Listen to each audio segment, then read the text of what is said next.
Here's number 2. Fight like God is helping you win. Fight, fight, fight like God is helping you win.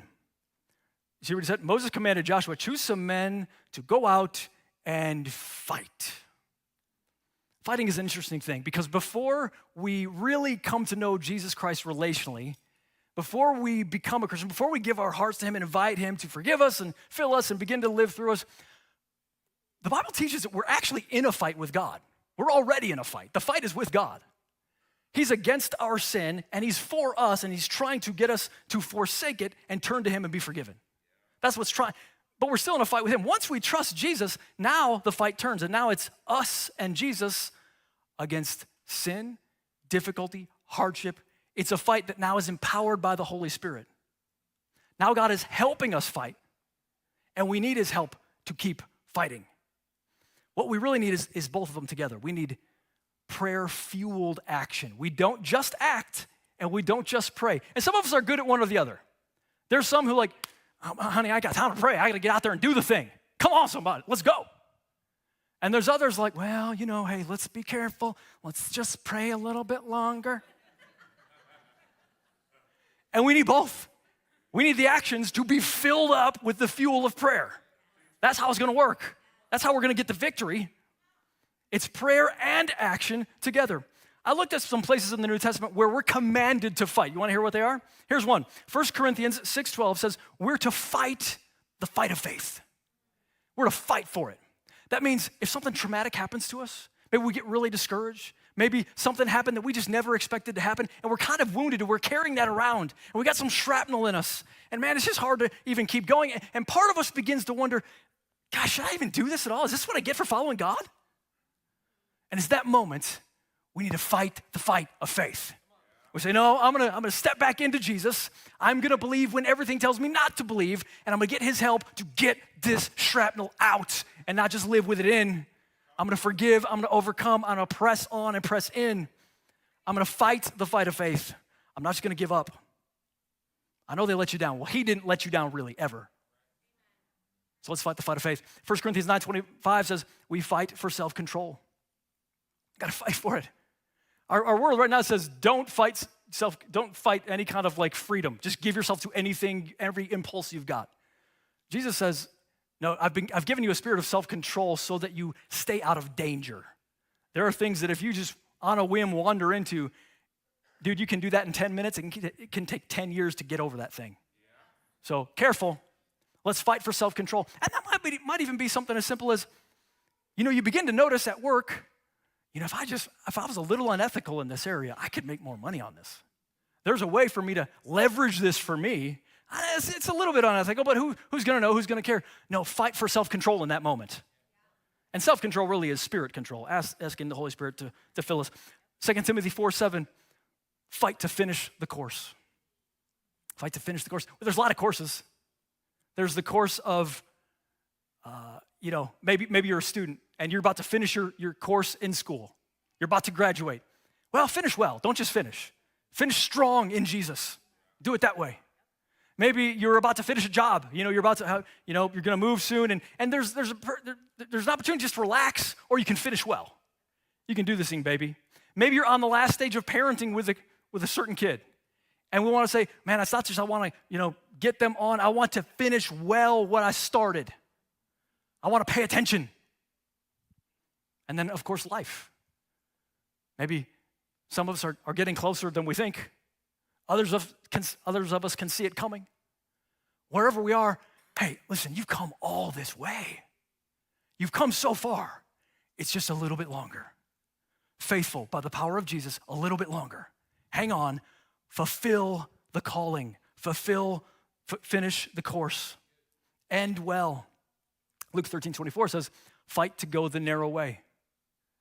Fight to go the narrow way. Baby, the path is wide that leads to destruction. Fight to go the narrow way. I mean, there's all kinds of hell that breaks loose when we just go any which way. Fight to go the narrow way. Maybe you're gaining influence on social media. And I can do certain things that will trigger likes that God might not approve of, but I know more people will like it. I get monetized, I start to make more money, I become more and more of an influencer. That's a good thing. No, instead of that, choose the narrow road and say, I'm gonna do things God's way, and God gets to raise me up if he wants to. Because that'll be the best doggone will for my life. How about helping others grow? We fight to help others grow, according to Colossians 4:12.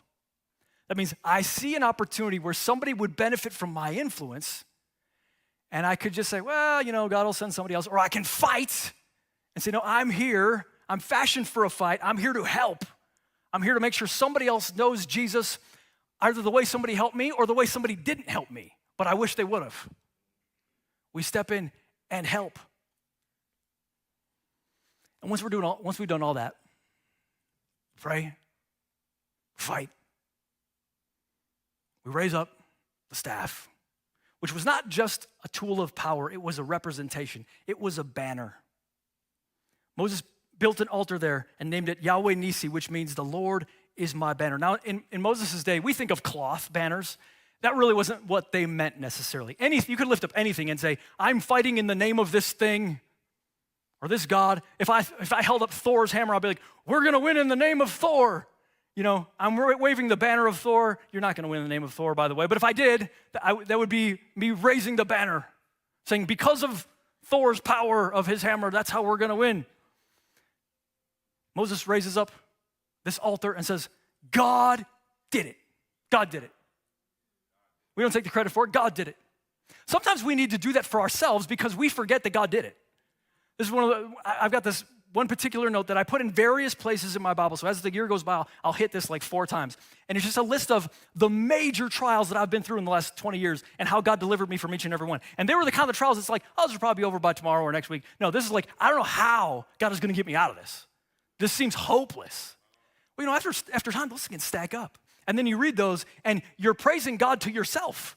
You remember what God did? You remember this altar? You remember what God did over here? Are you psycho? You think he's not gonna come through again? You don't think it's the same God? And then we build an altar for everybody else. And we hold up the banner and we say, by the way, if someone's giving you props, someone's giving you a compliment, oh, you kept going, I think that's really awesome. Or I can't believe you get to do that. Or isn't that awesome? Your marriage looks so great. When they do that, you say, well, I appreciate that, but can I just tell you, I would have been lost if it wasn't for God. Like God did that. So just so you know, I don't want all the credit because Jesus, if the Lord had not been on my side, we would have completely been in despair and destroyed. But the Lord was on my side. And guys, you don't have to be a kook, but I really think it's time. It's the day and age where quit censoring that thing, man. If someone points out something that's going good, say, hey man, I'm not trying to be weird to you. I'm just telling, for me, that's God for me. God did that. That's the God I know. And I'm super pumped about him. Give him the praise that he deserves. The adversity that impedes our progress teaches us to pray and to push. Next week, we're gonna dive into the wisdom that everybody needs to share and the wisdom that everybody needs to hear, especially men on Father's Day, but also all the ladies. So we got some choices here, guys.